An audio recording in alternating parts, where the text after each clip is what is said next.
Fala pessoal do canal, tá começando aqui mais um Crise nas Infinitas Barbas pra gente falar de um material que chegou agora nas bancas e que pode ser uma compra bem legal, tá? Não só pelo material ser interessante, ser um clássico moderno, mas também para você conhecer o personagem caso você nunca tenha lido nada do Spawn.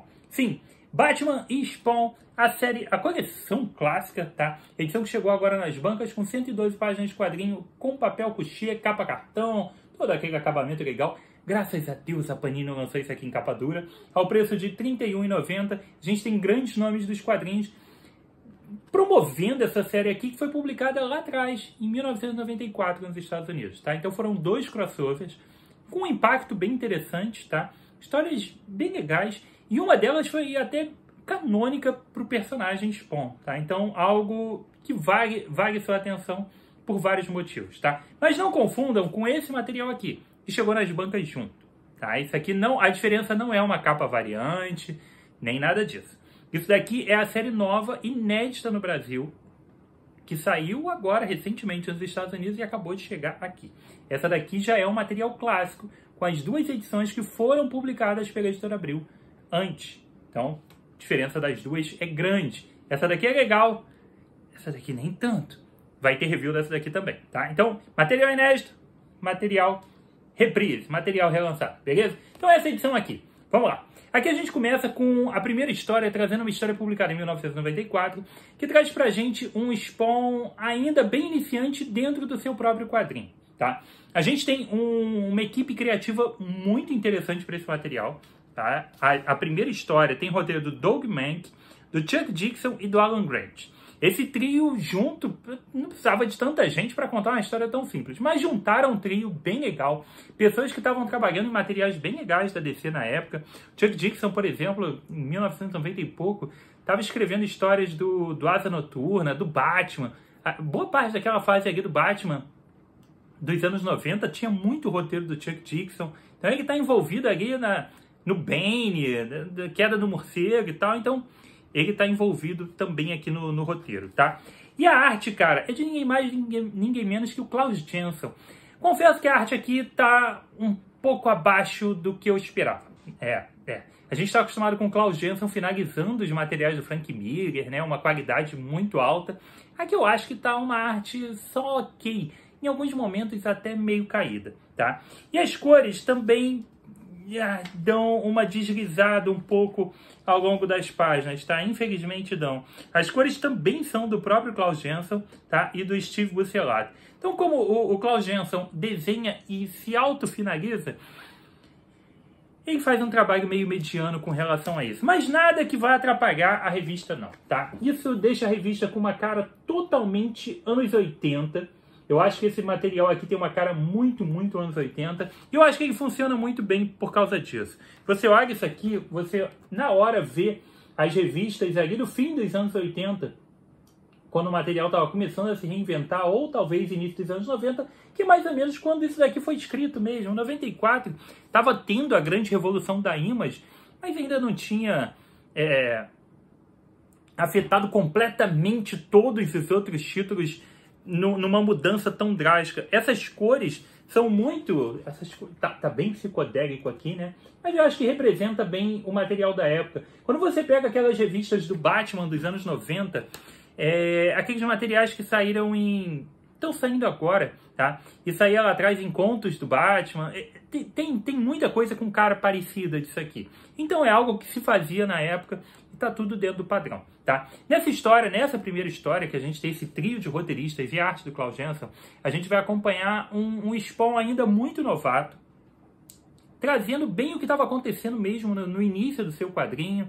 Ele ali aprendendo seus poderes, ele ainda com vários problemas de memória, ele ainda não tinha exatamente certeza de tudo que tinha acontecido no passado dele. Vou fazer um rápido resumo, tá? Caso você não conheça o Spawn, e começou por causa disso aqui, essas duas histórias que tem aqui são bem tranquilas de se entender. Embora elas não vão esmiuçar detalhes da origem do personagem, e também não existem textos complementares para te ajudar, mas basicamente é o seguinte: Spawn era um agente da CIA, um soldado mercenário lá chamado Al Simons, e ele morre durante uma missão.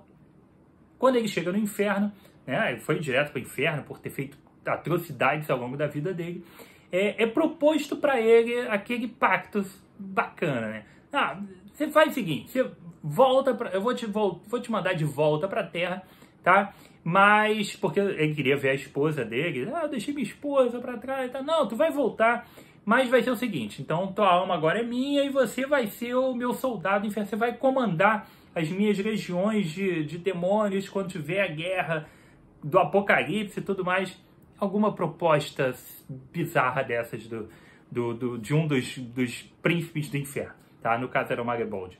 Então ele aceita, não, vou voltar, beleza. Quando ele volta, cara, ele volta anos depois. Ele não volta imediatamente depois de ele ter morrido. Ele volta um tempão depois. A mulher dele já casou com um amigo dele. Ele descobre que tem um monte de coisa envolvida ali nessa morte dele. Ele também volta todo deformado, com os poderes bizarros, com uma roupa que é um simbionte, enfim, tentando descobrir o que ele é e para onde ele vai, tá? Então essa é a ideia inicial, o plot inicial, e a gente pega o Spawn nesse ponto. Ele ainda não sabe muito bem o que aconteceu no passado, ele volta com vários problemas de memória, tá? Vou mostrar aqui uma página dele aqui, ó, da cara dele todo deformado, ele todo queimado, tal. Então a gente vai ter ele se lembrando de que, poxa, tá, eu matei determinada pessoa tanto tempo atrás, mas não sei direito por quê. E o Batman está numa investigação de que tem um prédio à beira de ser inaugurado, tá? E existe todo um mistério por trás daquela inauguração e por trás de um cara que foi morto 6 anos atrás. Ele vai começar a investigar isso e essa investigação vai acabar cruzando com o Spawn, porque justamente o Spawn foi o cara, enquanto ele estava vivo, foi o cara que matou esse dono do prédio 6 anos atrás. Tô te resumindo aqui qualquer coisa só para você ter ideia de que por causa de uma investigação do Batman, os dois vão acabar se encontrando e vai rolar essa história, tá? É uma história legal, nada brigante, mas é uma história que tem bons pontos interessantes. Ela já começa muito bem. As primeiras páginas dela já te prendem bastante a respeito do que vai acontecer aqui para frente. Existe uma questão de pacto do demônio, de rituais demoníacos e tudo mais. É uma história legal, flui e tá tudo ok, tá? Os dois personagens, embora eles sejam personagens que agem à noite, que estão ali nos becos escuros, eles têm modos operantes bem diferentes, né? Que o Batman, por mais que arrebente com os bandidos, mas ele ainda mantém vivo. E o Spawn não tá muito preocupado com isso, não. E se ele tiver que ir para limites muito menos morais, ele vai. Então o Spawn tá em outra parada. Esses dois acabam ali numa aliança improvável para tentar resolver esse caso. A história funciona, é legal, como eu te falei. Nada brigante, mas ela tá dentro de uma história do nível, assim, de uma história legal daquelas contos do Batman, tá? Desses materiais que têm saído agora. Como saiu o Veneno, como saiu... saiu um monte, tá? Então, esses materiais, assim, estão dentro desse espectro aí de arte e de roteiro. É basicamente um conto do Batman que tem a participação, é um Brave and the Bold, com a participação do Spawn, ok? Então, beleza. A revista funciona. Para você que nunca leu, nunca li Barba, Spawn e tudo mais, pode ler, tranquilo. Você vai ver e vai curtir, vai achar legal, porque é uma história do Batman, e ponto. Essa história, então, já foi publicada no Brasil em 1998, tá? Embora ela tenha sido lançada primeiro nos Estados Unidos, ela foi lançada depois aqui no Brasil. Então, em 98 saiu a revista e ela tinha, deixa eu ver se a capinha tá aqui, e ela tinha essa capa aqui, ó. Que aqui atrás a gente tem a galeria de capas. Deixa eu ver se tem, né? Não tem a capinha aqui, tá? Mas ela saiu no Brasil, então, em 98. Formato americano e tudo mais. A segunda história é bem mais legal, tá? A segunda história tem muito mais relevância e ela é bem canônica pro personagem Spawn. Aqui a gente tem Frank Miller no roteiro e fazendo um trabalho, assim, da época que Frank Miller ainda escrevia coisas interessantes. É uma história brigante? Não, nada disso, mas é uma história bem divertida, bem dinâmica e que funciona muito bem, tá? A arte aqui tá por conta do criador do Spawn, ninguém mais, ninguém menos que o Todd McFarlane. E aí, essa edição aqui tem algo especial nela. Porque essa edição aqui é Spawn, tá? Diferente do que aconteceu na outra, que parecia mais um Contos do Batman, essa daqui parece uma história do Spawn dos anos 90, tá? As primeiras 50 edições, a galera da Spawn Brasil aí que vai assistir o vídeo sabe muito mais detalhes do que eu, tá? Mas a primeira grande parte da revista do Spawn ela foi escrita e desenhada pelo Todd McFarlane, o criador. Depois entrou desenhista, entrou Greg Capullo, depois entraram outras pessoas e tal. O roteiro foi dando uma maciada ali. Mas a primeira fase ali, as primeiras 50 edições mesmo, é um material muito legal. Não que o resto não seja, mas é que eu tenho uma memória muito mais formada dessas primeiras 50 edições. É um material bem legal, com muita cara de imãs dos anos 90, tá? Não espere roteiros brilhantes e mirabolantes, não. São armas gigantescas, tiroteios e tudo mais. Mas existia uma forma de se contar essa história. Existia uma forma de se narrar essa história, visualmente e narrativamente, que era muito característica. Para quem leu os materiais daquela época, as cores, a forma de compor a história, obviamente, como o fato do Todd McFarlane estar desenhando esse material ao mesmo tempo em que ele desenhava a revista do Spawn, isso, obviamente, ele fez o material com toda a cara do que tinha a revista do Spawn. Mas até a parte narrativa, as coisas que acontecem, o desenrolar da história, é muito similar ao que acontece na revista do Spawn. E acho que se você nunca leu, tá? Nunca teve nenhum contato com o Spawn, esse daqui é o mais próximo que você tem para ter uma ideia do que era o Spawn clássico, do que era o material lá atrás de 1990 e pouquinhos, quando esse material estava saindo. Aqui a gente tem uma cara bem parecida do que era, tá? Então eu acho que esse é um ponto bem legal. Então a gente tem algo similar e que te faz uma emulação para que você entenda como é que era. A parte da história. Vamos lá, Frank Miller propõe pra gente que o Batman tá ali num pico desses da vida, e ele encontra ali um ciborgue, uma máquina, um robô, uma arma de destruição qualquer, que é bem característica das coisas que acontecem nas revistas da Image, principalmente no Spawn, tá? Umas armas gigantescas, uns robôs e tudo mais. Então ele derrota aquele robô e ele descobre que o robô era operado por uma cabeça, tá? Uma cabeça de, aparentemente, um mendigo. Então eles pegaram ali e implantaram a cabeça, algo bem Robocop, tá? Bem Robocop mesmo. Então, pegaram aquela cabeça, botaram ali para ser a inteligência daquela máquina. Então a máquina era operada pela cabeça de um mendigo. Então Batman vai para Nova York para tentar descobrir que diabo que está acontecendo. Ele descobre que é para lá e vai levar essa investigação para lá. Em Nova York, ele vai encontrar, obviamente, o Al Simons, o Spawn, que também ainda está ali em início de carreira, né? A revista também é de 94, o Spawn tinha 2 anos. O Spawn ainda tem...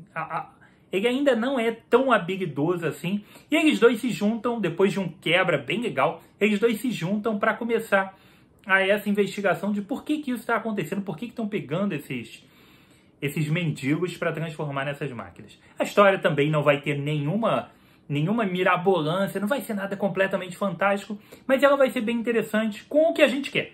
A gente quer porrada entre os dois, e os dois caem na porrada com robôs gigantes, usando armas bizarras e coisas do tipo. Que são o clássico da Image e o clássico do Spawn dos anos 90. Então, tá tudo ali, tá? Frank Miller faz um trabalho que funciona muito bem. E ainda tem uma pitadinha a mais, que traz todo um charme a mais pro personagem. Esse Batman não é o Batman da revista mensal da época. Esse Batman é o Batman do Frank Miller, tá? E eu achei isso muito bom. Achei bom que o Spawn sabe quem é o Batman. Ele fala, pô, o Batman tá aqui. É um universo aqui do Spawn que o Batman existe, tá? E esse Batman é o Batman que no futuro vai se tornar o Batman Cavaleiro das Trevas. Isso já é dito pra gente aqui no começo, que esse Batman aqui é o Batman do Frank Miller, que anos depois vai virar o Cavaleiro das Trevas. É que ele ainda era jovem, então a gente tem um material bem legal aqui, tá? A gente vai ter a arte fantástica do Todd McFarlane, e a gente ainda tem, que não é nenhum spoiler, tá? A gente ainda tem o lendário Batirangue na cara do Spawn, que se tornou canônico, porque ele leva... Vou mostrar pra vocês, não tem nenhum problema, porque isso daqui é uma revista que tem 30 anos, tá? Então, e não tem Spawn saindo aqui, tá? A última página dessa daqui, ele leva, ó, o Batirangue no meio da cara, e ele vai ficar com essa deformação, ele vai ficar com uma cicatriz na cara, que ele vai carregar, e isso vai estar na outra história, tá? Ele vai carregar para a revista mensal dele. Depois ele aparece com esse machucado, ele pega um cadarço de um sapatinho. Eu não vou entrar em mais detalhes, tá? Mas ele pega um cadarço e ele se costura com aquele cadarço, então ele fica com a cara amarrada ali com o cadarço costurado por esse ferimento causado pelo Batman. Então é uma série que se tornou canônica. Essa história é bem mais legal. A arte do Todd McFarlane, porra, cara, era isso aqui que a gente lia nos anos 90. Isso aqui é Spawn total, tá? Esses balões dessas cores, esses enquadramentos, tudo isso aqui é Spawn, tá?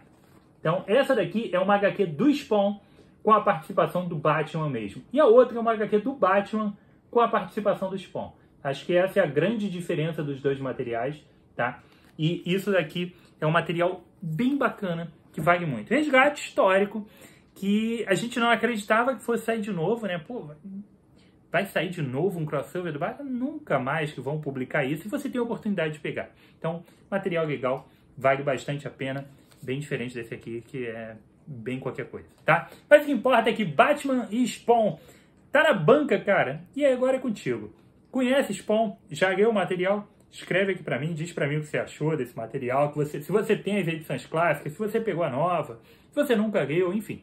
Escreve pra mim que eu quero ouvir o que você acha, tá? Não esqueça de deixar o like. Se você é novo no canal, seja muito bem-vindo. Espero que tenha curtido, espero que volte mais vezes. Então se inscreva, ative a notificação do sininho e volte sempre. Não se esqueça de se inscrever também lá no Instagram do Barbas, tá bom? Então foi isso. Aqui comigo, Rodrigo, mais um review de quadrinho. Quadrinho legal, cara. Um abraço e até a próxima. Ah, rapaz!